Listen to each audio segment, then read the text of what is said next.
Hi, I'm Sheilaa Hite, world-class astrologer, tarot master, spellcaster, medium, and all-around magical being. And I'm here today to talk to you about this week's astrology, which is thankfully not as intense as the last few weeks, but still very intense, at least until the end of May. It's going to be extremely intense because we're still dealing with the energy of the T-square, the aspect configuration that I mentioned last week. And squares are about friction, but we need friction to get things moving, to get things done.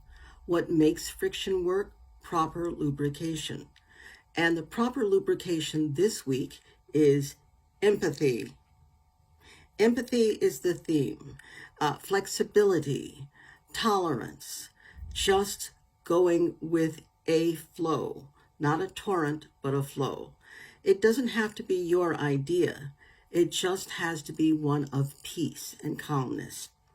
So let's start with today. Today, the aspect Mars, the planet of how we take action, how we get things done, is making a square aspect, a frictional aspect to Jupiter, the planet of expansion, the planet of luck and of blessings, the planet of foreign matters and idealism. So here's the thing. When Mars squares Jupiter, it's not necessarily bad, but it can get bad because Mars is involved. Jupiter's involved, so that can certainly make things calmer and softer and easier. However, I did say that Jupiter rules expansion. So you have flaming Mars and you have the expansion of Jupiter. Things can get out of hand. So empathy, flexibility, calmness, tolerance, deep breathing, and a lot of and you'll be fine. And when you think you can't stand it anymore and you just have to say or do something, repeat that. So Friday, we have Venus, the planet of relationships, the planet of values, especially self-value, the planet of balance, the planet of women, also the planet of money and healing. We have Venus sextile, and the sextile is like an asterisk, and it is sextile Uranus, which is the planet of anything can happen. So what that means is if you're conscious in the moment, sextile being an opportunity aspect, you will notice when and where and how opportunities show up. Uranus is involved, so you can't predict it, but we do know that it's there. So great opportunities can come up. Small opportunities, big opportunities. So be aware of them, choose to participate, and you reap the rewards. The other thing that's happening is Mars, again, the planet Mars, how we get things done. Mars is making a frictional aspect to our moon's nodes. Now, what that means is it's an opportunity to karmically burn off Mars's fire, burn off negative karma by simply doing what is really correct in the moment. And that's not what you used to do.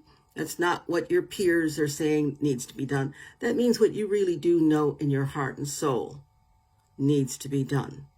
So in other words, be kind, be generous, be good to. And if you can't do any of that, take yourself away from whatever's going on, because it's a really great day to either make the day yours or to have to apologize for years afterwards. You don't want to apologize for years afterwards. On Saturday, we get the sun, the ego, the life force. The sun rules the heart. We get its creativity. It's also children and teachers. We get that square, frictional aspect, Saturn.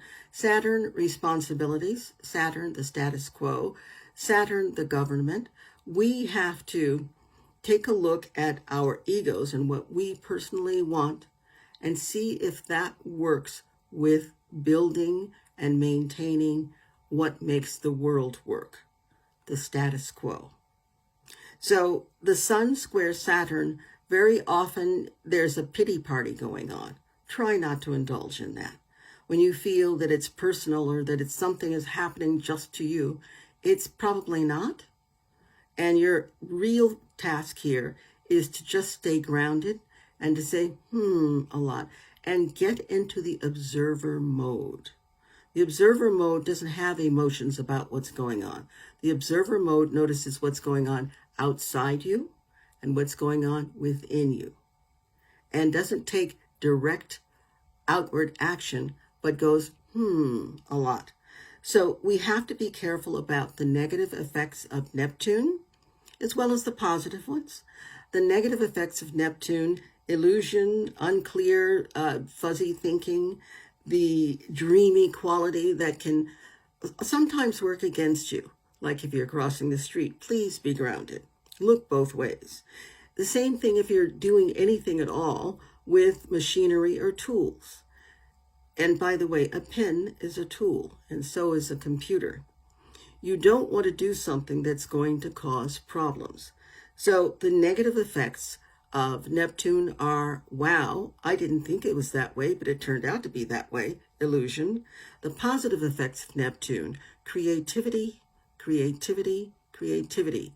Mix that in with some spirituality, and you can have a really great outcome. So remember, do not take anything personally. It really, even though it affects you personally, it's not personal. Please don't take it personally. Also, please remember to be flexible, to be patient, to be tolerant of everyone and everything, and everyone includes you. Sometimes you're going to be, impatient or afraid or whatever it is. Be tolerant. Have empathy for yourself and the human condition. The card of the week, the tarot card of the week, which is on my Instagram page, is the Five of Wands. And this particular Five of Wands is an amazing rendering of it. It's 5 people standing around a tree that has a wasp's net in it. 4 of the people are taking their wands and hitting the wasp's nest. The 5th person isn't doing that, but is standing really close to them. This is really not going to turn out well. So consider what you're doing and think it through. That's the message for the week. Think it through. Don't take it personally. Don't swat any wasp nests, and just get on with what you're doing. It's actually going to be, and it is, a great week. A lot of deep breathing and a lot of letting go of what no longer belongs to you. Enjoy, be well, take care.